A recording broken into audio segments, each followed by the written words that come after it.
Good morning students, कैसे हैं आप लोग। Welcome back to your video lecture sessions. Online पढ़ाई कर रहे हैं हम लोग। आज हम बात कर रहे हैं स्टैंडर्ड 7th चैप्टर नंबर 4, जो कि आपका नया चैप्टर है, fibres from animals. Last chapter हमने ख़त्म कर दिया था, आपको होमवर्क भी मिल चुका है। चेंजेस एंड रिएक्शंस वाला आपका चैप्टर था। अब इसमें हम पूरा हमारा एरिया जो है वो शिफ्ट कर रहे हैं। हमने पहले चैप्टर्स में सिर्फ केमिस्ट्री पढ़ा था, अब हम बात कर रहे हैं बायोलॉजी की। तो फाइबर्स फ्रॉम एनिमल्स। फाइबर्स मतलब कि जिससे हमारे कपड़े बनते हैं, कोई भी टाइप का एक मटेरियल जिससे हम क्लॉथ मटेरियल बना सकते हैं। तो हमें फाइबर जो है वो दो जगह से मिलता है मेनली। कौन सा है? We get fibres mainly from plants and animals. हमें या तो प्लांट से मिलेगा या तो एनिमल से मिलेगा।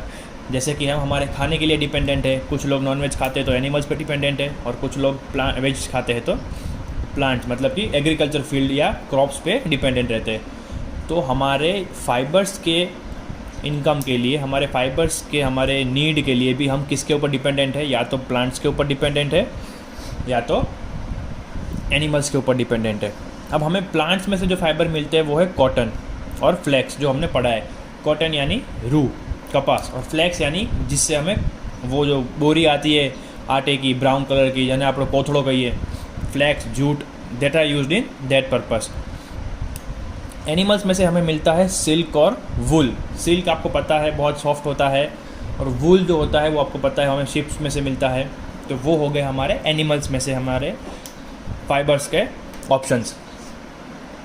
इस चैप्टर में बच्चों हम लोग पढ़ रहे हैं सिर्फ और सिर्फ एनिमल्स के fibres. We will discuss animal fibres in this chapter. हम प्लांट्स के फाइबर्स को कभी और डिस्कस करेंगे, अभी सिर्फ हम बात करेंगे सिल्क और वूल की। तो सिल्क स्टार्ट करते हैं बच्चों। सिल्क क्या होता है पहले वो देख लेते हैं। तो clothes made from silk are soft and comfortables. अगर घर पर आपकी मम्मी के पास या फिर आपके पास कोई सिल्क का ड्रेस हो, मम्मी के पास सिल्क की साड़ी हो, पापा अगर पूजा कर रहे हैं तो उनके पास सिल्क की धोती रहेगी, तो आप एक बार देख सकते हैं कि सिल्क जो होता है वो बहुत ही क्या होता है, सॉफ्ट होता है और कंफर्टेबल होता है। आपको पहनने के बाद आपको ऐसी अनकंफर्टेबल या फिर बैठने में उठने में कोई दिक्कत रहती नहीं है। It is very comfortable. It is very costly and some of its variety are crepe, satin, damask etcetera. ये सारे जो है वो सिल्क की वेराइटी के नाम है। जैसे अभी हम आम का सीज़न है तो आम खा रहे हैं, तो केसर है, हाफूज़ है, राजापुरी है, right. This all are varieties of mangoes. तो वैसे ही सिल्क की भी अलग अलग वेराइटी होती है, स्टेन, डमास्क, क्रीप, राइट। और एक बड़ी चीज़ क्या है, इट इज़ वेरी कॉस्टली, मतलब कि उसका जो प्राइस है वो बहुत ही हाई है, मतलब कि वो बहुत महंगा होता है, राइट। वो क्यों महंगा होता है वो हम इस चैप्टर में पढ़ेंगे कि सिल्क इतना महंगा आखिर क्यों है। क्योंकि सिल्क बनाने में जो प्रोसेस में जो टाइम लगता है, जो पैसे लगते हैं, इट इज़ वेरी कॉस्टली। अब सिल्क की हिस्ट्री देख लेते हैं। तो silk is almost 4500 years old, मतलब कि हमें सिल्क जो है ह्यूमन बींग्स को वो ऑलमोस्ट 4500 साल पहले मिल गया था। और वो किसको मिला था? वो discovered by Chinese people, right. Chinese people जो हिमालयास में रहते थे, उन लोगों को सिल्क पहले, मतलब एक एनिमल में से सिल्क कैसे निकालना है वो उन्हें पहले पता चला था, some around 4500 years ago, right.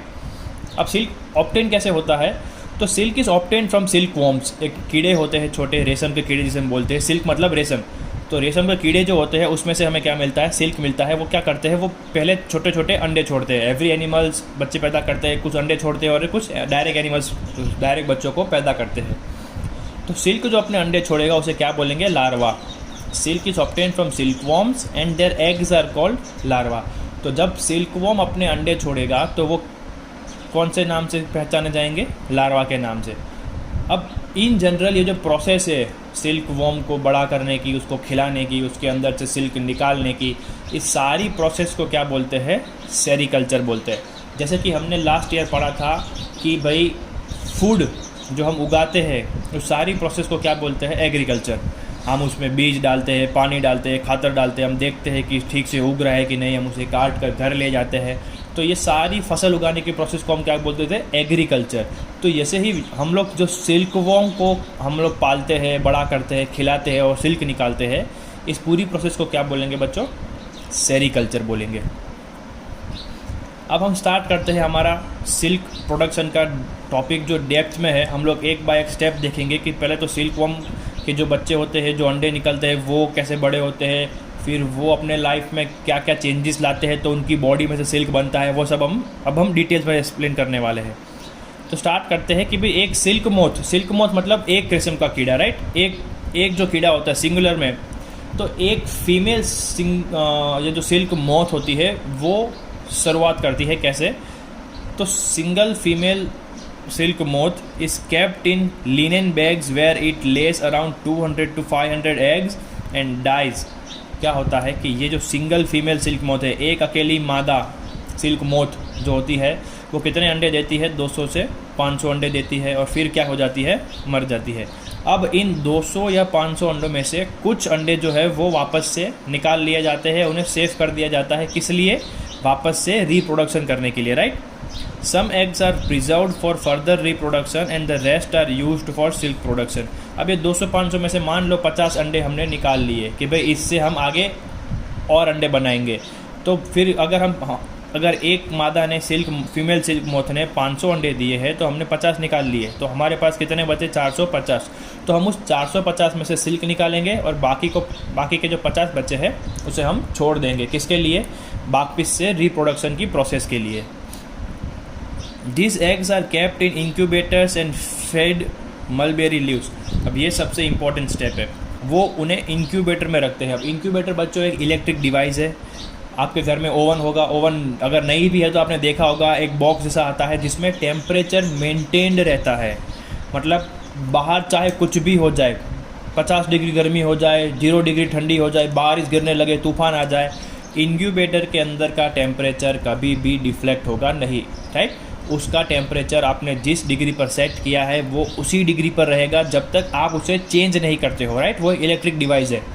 तो इनके अंडों को इनके जो अंडे होते हैं सिल्क वॉर्म के, उन्हें इंक्यूबेटर्स में रखा जाता है, वहाँ का टेम्परेचर सेट किया जाता है ताकि इन्हें कोई टेम्परेचर चेंजेस के थ्रू जाना पड़े नहीं। आज हम लोग घर में बैठे हैं, सुबह को होता है वो मस्त ठंडा एटमॉस्फेयर होता है, फिर दोपहर को बादल आ जाते हैं तो गर्मी होती है, पसीना निकल आता है, फिर रात को जब बारिश एक दो घंटे की बारिश हो जाती है तो रात को ठंड लगती है, तो हमारी बॉडी जो है वो फिजिकल इतना टेम्परेचर चेंज जो है वो सहन कर पाती है। फिर भी कुछ लोग बीमार पड़ जाते हैं, किसी को सर्दी हो जाती है, किसी को जुकाम हो जाता है, किसी को बुखार आ जाता है। तो हम अगर इंसान होकर भी इतना टेम्परेचर वेरिएशन नहीं सहन कर पाते, तो ये तो छोटे वॉर्म्स है, तो इनके ऊपर तो बहुत ड्रास्टिक इफेक्ट पड़ेंगे, वो शायद मर भी सकते हैं। तो क्या करते हैं, इन्हें इंक्यूबेटर्स में डाल देते हैं ताकि वो वहाँ पर बिना किसी हार्मफुल इफेक्ट के ग्रो हो सके। और उन्हें खाने में क्या दिया जाता है, मलबेरी लीव्स। मलबेरी एक पेड़ होता है, सिल्क वॉर्म सिर्फ और सिर्फ मलबेरी के पत्ते खाते हैं, और उन्हीं को खाकर वो क्या होते हैं, जल्दी से बड़े भी होते हैं। तो ये चीज़ याद रखना कि सिल्क वॉर्म जो है वो सिर्फ और सिर्फ मलबेरी लीव्स खाते हैं। मलबेरी क्या होता है आप गूगल कर सकते हैं, उसका गुजराती नाम आपको वहाँ पर मिल जाएगा, आपको पूरा पेड़ भी देखने को मिल जाएगा। उसके जो पत्ते होते हैं वही सिर्फ क्या खाते हैं, सिल्क वॉर्म इंजेस्ट करते हैं, राइट। वो उसको अपना खाना बनाते हैं। अब आगे देखते हैं कि हमने उन्हें इंक्यूबेटर में डाल दिया, उन्हें हमें मलबेरी लीव्स दे दी। अब जब वो अंडे से बाहर निकलेंगे इंक्यूबेटर में, जब उनका टाइम हो जाएगा ख़त्म, अब जब अंडे से बाहर निकलेंगे तब क्या होता है वो देख लेते हैं। तो बच्चों अभी हम अंडों की बात कर लेते हैं। रियरिंग सिल्क वॉर्म मतलब कि उन्हें बढ़ाना कैसे है। रियरिंग मतलब उसको देखभाल करके ठीक से बड़ा करना। तो they are hatched on perforated sheet of paper. Hatching का मतलब है अंडे से बाहर निकलना। जब कोई भी जानवर उसके अंडे से बाहर आता है उसका मतलब क्या होता है कि वो हैच्ड हो चुका है, राइट। तो वो क्या होते हैं, they are hatched on perforated sheet of paper. अब देखो एक चीज़ यहाँ पर जानने को मिली कि परफोरेटेड शीट ऑफ पेपर के ऊपर वो हैच होते हैं। मतलब इंक्यूबेटर में हम डायरेक्ट अंडे छोड़ देंगे नहीं, उन्हें हम एक पेपर के ऊपर रखेंगे। वो कैसा होगा, परफोरेटेड होगा। अब परफोरेटेड का मतलब ये होता है कि उसमें बहुत सारे होल्स होते हैं ताकि एयर सर्कुलेशन जो है वो ठीक से बना रहे। नीचे से हम पूरा पैक नहीं करते, उस पेपर पर बहुत जगह पर क्या होंगे, छोटे छोटे हॉल्स होंगे। तो they are hatched on perforated sheet of paper. अब उनका होता, जब अंडे से बाहर निकलेंगे तभी तो खाएंगे। हमने अंडे और मलबेरी लीव्स दोनों इंक्यूबेटर में रख दिया है, बट जब वो हैच होंगे उसी के बाद खाना स्टार्ट करेंगे। तो during feeding period it sleeps for 4 times. अब जब वो अंडे से बाहर आ जाते हैं और खाना चालू करते हैं तो वो टोटल 4 बार सोएंगे, right. It sleeps for 4 times. और एक बार जब सोएंगे तो वो होगा 24 घंटे के लिए। समझ में आ रहा है। जब ये मलबेरी के अंडे में से बाहर जब ये सिल्क वॉर्म अंडे में से बाहर आएंगे तो वो खाना स्टार्ट करेंगे और फिर खाने के बाद सोएंगे भी ना। तो जब वो एक बार सोएंगे ना तो वो एक बार होगा उसके लिए 24 घंटे। वो ऐसे 24 घंटों के लिए कितनी बार सोएंगे? 4 बार सोएंगे। मतलब कि वो पूरे के पूरे 4 अखे दिन सोते रहेंगे। मतलब आप आज खा लिया, अब सो जाएंगे तो 24 घंटे बाद उठेंगे, फिर खाएंगे, फिर सो जाएंगे, फिर 24 घंटे बाद उठेंगे, राइट। ये उनका स्लीपिंग प्रोसीजर है और ये कब तक चलता है? 6 दिनों के लिए। मतलब कि 6 दिन में से आप ये मान सकते हो कि 4 दिन तो सिर्फ ये सोते हैं, राइट। खाना खाया सो गए, खाना खाया सो गए, खाना खाया सो गए, हो गए 6 दिन। 2 बार खाना खाया और 4 बार सो गए। तो ये है उनका फीडिंग पीरियड। अब ये जब सोते हैं 24 घंटे के लिए, ये ऐसा नहीं है कि वो आलसी है और 24 घंटे के लिए सो गए। 24 घंटे के लिए क्यों सोते हैं उसके पीछे एक रीज़न है कि जब ये 24 घंटे के लिए सोते हैं तब एक प्रोसेस होती है। कौन सी होती है? While sleeping it skin cracks and on awakening it leaves the old skin and comes in new skin. देखा क्या हुआ? जब वो मलबेरी के पत्ते खाकर सो जाएंगे 24 घंटे के लिए तो उन 24 घंटों में उनकी बॉडी के ऊपर जो उनकी पुरानी स्किन है वो टूट जाएगी, क्रैक हो जाएगी। और जब वो 24 घंटे के बाद उठेंगे तो वो अपनी पुरानी स्किन को छोड़ देंगे और उस फटी हुई स्किन में से जब बाहर निकलेंगे तो उनकी बॉडी पर नई स्किन आ गई होगी। ये प्रोसेस होती है पूरी 24 घंटे में, इसलिए वो 24 घंटे सोते हैं, राइट। एक बार फिर देख लेते हैं कि while sleeping it's skin cracks and on awakening it leaves the old skin and comes out in new skin. अब पता चला वो 24 घंटे क्यों सोते हैं कि भाई वो अपनी पुरानी स्किन को क्रैक करके छोड़ के वापस से नई स्किन बना लेते हैं। इस प्रोसेस को क्या बोलेंगे हम? मोल्टिंग। ये जो प्रोसेस है उसकी पुरानी स्किन में क्रैक पड़ जाना फिर उठकर जो नई स्किन में आता है, इस पूरी प्रोसेस को क्या बोलेंगे? MOULTING, moulting. अब जब after this final moulting starts last feeding period. अब जब ये चौथी बार सो जाएगा, हमने देखा ना यहाँ पे 4 टाइम्स, तो जब ये चौथी बार सोगा और उठ जाएगा उसके बाद वो 24 घंटे के लिए सोएगा नहीं, वो सिर्फ 4 बार होता है। अब जब चौथी बार सोकर उठेगा नई स्किन के साथ तब वो ठीक से खाना खाएगा और वो उसका खाने का पीरियड चलेगा 10 दिन। मतलब कि वो 10 दिन तक सिर्फ खाता रहेगा, from which it grows to full size. और जब ये चौथी बार 24 घंटे सो लिया और उठा और 10 दिन के लिए लगातार खाता रहा, उसके बाद वो क्या होगा? वो अपनी फुल साइज़ में ग्रो हो जाएगा। देखा कितना ऑड, कितना विचित्र, कितना डिफरेंट है उसका ग्रोइंग पीरियड और हमारा ग्रोइंग पीरियड। हमें बहुत साल लग जाते हैं फुल साइज़ में आने में। हमारे फुल साइज़ आने की एज कौन सी है? 18 ईयर, राइट। जब एक इंसान 18 ईयर्स की एज पर आता है मतलब तब उसकी बॉडी फुली ग्रोन हो चुकी है। अब इसको कितना टाइम लगा? 10 दिन ये खाने का और 6 दिन ये। 16 दिन में एक छोटा सा अंडे में से बाहर के निकला हुआ कीड़ा फुल साइज़ का कीड़ा बन जाता है, राइट। तो ये है उनका ग्रोथ पीरियड जो हमारे ग्रोथ पीरियड से बहुत ऑड है। अब during this period the room should be perfectly clean. अब जब ये चल रहा है, वो मोल्टिंग कर रहा है, वो 10 दिन के लगातार खा रहा है, तब हमें कुछ चीज़ों का ध्यान रखना है कि वो जिस रूम में या फिर जिस जगह पर ये सब कर रहे हैं वो जगह साफ़ होनी चाहिए, शुड बी प्रॉपरली क्लीन्ड। वहाँ पर लाइट मतलब सनलाइट जो है वो सफिशेंट आनी चाहिए और एयर सर्कुलेशन भी ठीक से चलता रहना चाहिए। अब उसके बाद जो सिल्क हमें चाहिए उसके में से वो बनने की प्रोसेस फाइनली स्टार्ट होती है। कैसे, वो देख लेते हैं।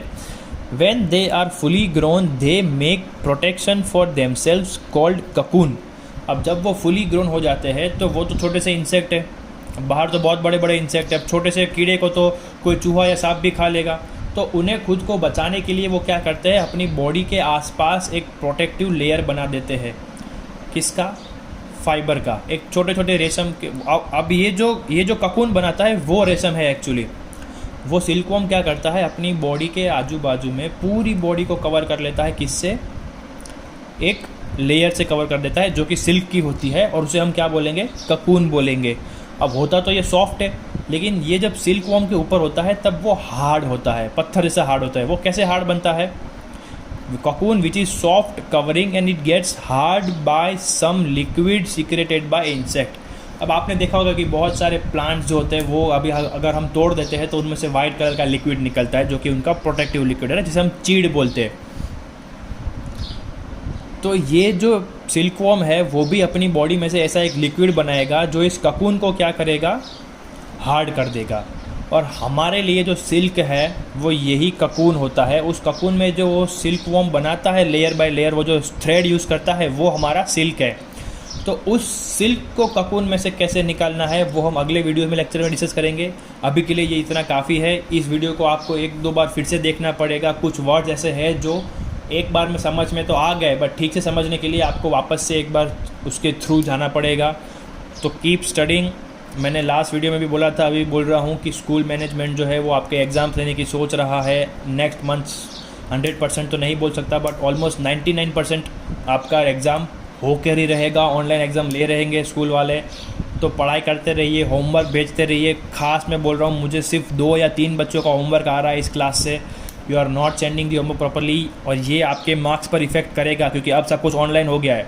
हमें पता नहीं है कौन बच्चा पढ़ रहा है कि नहीं पढ़ रहा है। होमवर्क की बेस पर हमें पता चलेगा कि उसने पूरा वीडियो देखा है और ठीक से होमवर्क भी किया है। तो अगर होमवर्क नहीं आ रहे हैं तो बच्चों आपके मार्क्स पर इफेक्ट पड़ेगा। ये मत सोचना कि घर पर बैठे तो स्कूल पास कर देगा। पास तो 33% पर भी हो जाते हैं, लेकिन उसका कोई मतलब नहीं रहता है, राइट। तो keep studying, keep doing your homework. घर के अंदर रहिए, बी होम, बी सेफ। मिलते हैं अगले वीडियो में, तब तक गुड बाय। आपका नीचे का होमवर्क पढ़ देता हूँ मैं। आपका पहला क्वेश्चन है, give examples of fibres from animals and plants. तो आपको एनिमल्स में से कौन से फाइबर मिलते हैं सिर्फ नाम लिखना है, और प्लांट में से जो फाइबर मिलते हैं उसके नाम लिखना है, जो हमने इस वीडियो के फर्स्ट लाइन में डिस्कस किया था। आपको PDF भेज दूंगा, उसमें भी आपको मिल जाएगा फर्स्ट पेज पर ही सब कुछ, अगर आप ठीक से पढ़ेंगे तो। आपका सेकंड क्वेश्चन है, right the names of different varieties of silk. जो हमने आगे 3 नाम पढ़े थे, वैसे ही टेक्स्ट बुक में आपको 2 और नाम दिए हुए, टोटल 5 नेम्स आपको दिए हुए हैं। तो आपको वो सारी वेराइटीज़ के नाम लिखने हैं सिर्फ। फिर तीसरा है, explain silk moth to silk warm.